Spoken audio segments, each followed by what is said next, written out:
How's it going, YouTube? Mason here. Hope you guys are having a great day. I wanted to start off this video first by kind of explaining my meal prep that I actually did yesterday. I'm planning on doing a flexible dieting video as well as a grocery haul video, or some videos just kind of explaining everything that I eat very shortly here. But this next clip is just going to explain kind of how I season my meal prep, some of the tips and tricks I use, and then I'll move into the supplementation part 2 video. Thank you. Just to give you guys an idea, each day only costs me about $5 a piece. And just to go through, I wanted to explain kind of how I prepped everything real fast.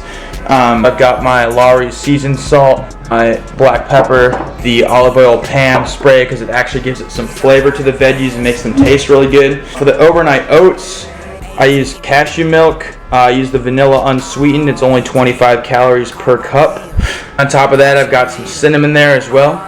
For the 96 4-gram beef, I season that with sage, cayenne pepper, Himalayan sea salt, and then again the black pepper as well. Always top off these meals with sriracha, 0 calories, and 0 calorie butter spray. And then lastly, to sweeten the overnight oats, I use a 0 calorie sweetener. This is a stevia extract. So basically I just wanted to show you guys that because I am going to talk soon about my flexible dieting as well as a bunch of tips and tricks as far as my seasonings and sauces go to keep your macros low. I'm also going to update you guys shortly on my reverse dieting and how that works. It's going really well. But yeah, I'll see you guys in the next clip. You guys are about to watch Supplementation Part 2. If you guys like this, drop a like. Please subscribe if you haven't already, and I'll see you guys in the next one.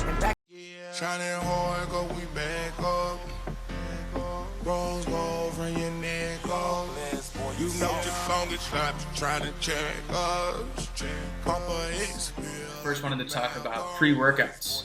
So I do not think that a pre-workout is necessary, even if you are a bodybuilder champion. It is absolutely not necessary. I actually personally stick to non-stimulant pre-workouts, so aka isn't composed of caffeine, because I already have a high enough caffeine intake. But I like to take a pump product so my muscles still get a lot of blood flow to them. So what I'm taking right now is PE Science High Volume. This is raspberry lemonade flavor. It tastes great. It works fantastic. It's a little bit pricey, but I absolutely love it. It's composed of a nitric oxide matrix, so that again is just giving you that pump, giving you that, making you feel swole in the gym. If you do want to use a stimulant pre-workout, go ahead. It's just a lot of high caffeine.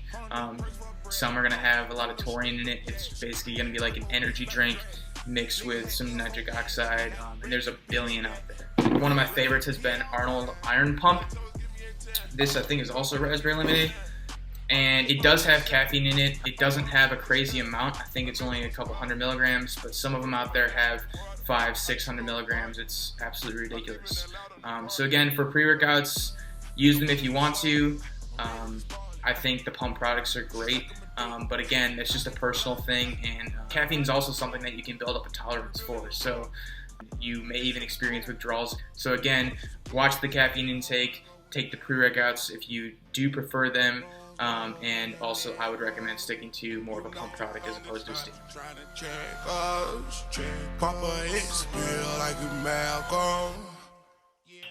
Now, the other supplement that I'm going to also recommend that I just personally really like, that is probably advantageous if you're trying to cut down, lose body fat, you're focused on aesthetics or physique, and that is going to be a thermogenic of some sort. I personally have taken green tea extract. I take 1 a day, or when I'm really cutting, I'll take 3 a day, 1 with each meal, and also L-carnitine.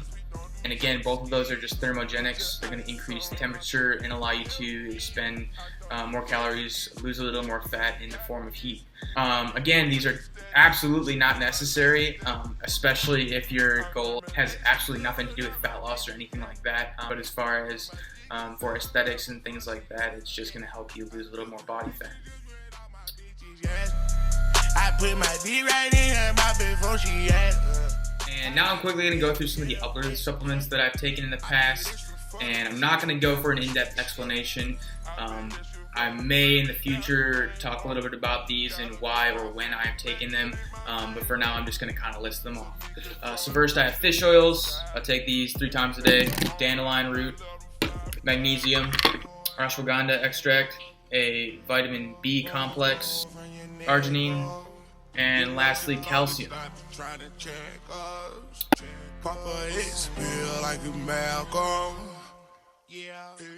Now the last supplement that I want to touch on, that I'm not going to go very in-depth on because it is a very controversial supplement, is going to be creatine, or more specifically creatine monohydrate. So I do take creatine. I take 1 teaspoon per day. I do not load creatine, and I do not support creatine loading. Creatine is going to help draw water into the muscle, and when people load creatine, their muscle, it's going to be kind of relatively mushy. Upwards of 1 tablespoon of creatine per day is, in my opinion, not going to have any benefits. Again, this is very controversial. Like, I'm not trying to offend anybody out there that does load creatine, but I take creatine as a vitamin. It's very healthy for muscle recovery. It helps in the phosphocreatine system, which is a form of energy production in the body, and I don't see any advantage to loading it. One other good thing about creatine is it's extremely cheap.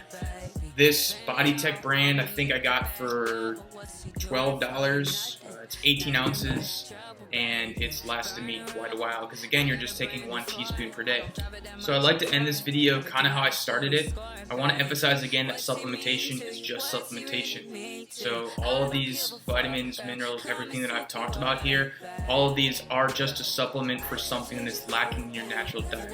So if you somehow are getting every single possible vitamin and mineral in your diet, and you eat a wide range of food, or at least you're getting most of them, then don't worry about this stuff. If you don't eat very many fruits and vegetables, definitely take a multivitamin. You're probably not going to be getting nearly as many vitamins and minerals as you should be. And lastly, I'd like to mention, please research these things. Before you go out and buy something, like, look into if it actually works or not. Don't just take my word for it. Don't just take the experts' words for it. Go online, research what it actually does to the physiology of your body, and also think about it and think if it's actually appropriate for your supplementation or not. This is definitely for your overall health and nutrition, so please put the effort into it. And also comment if you want me to talk about anything as far as dieting, nutrition, health things go like that. So thanks again, guys, and I'll see you next time.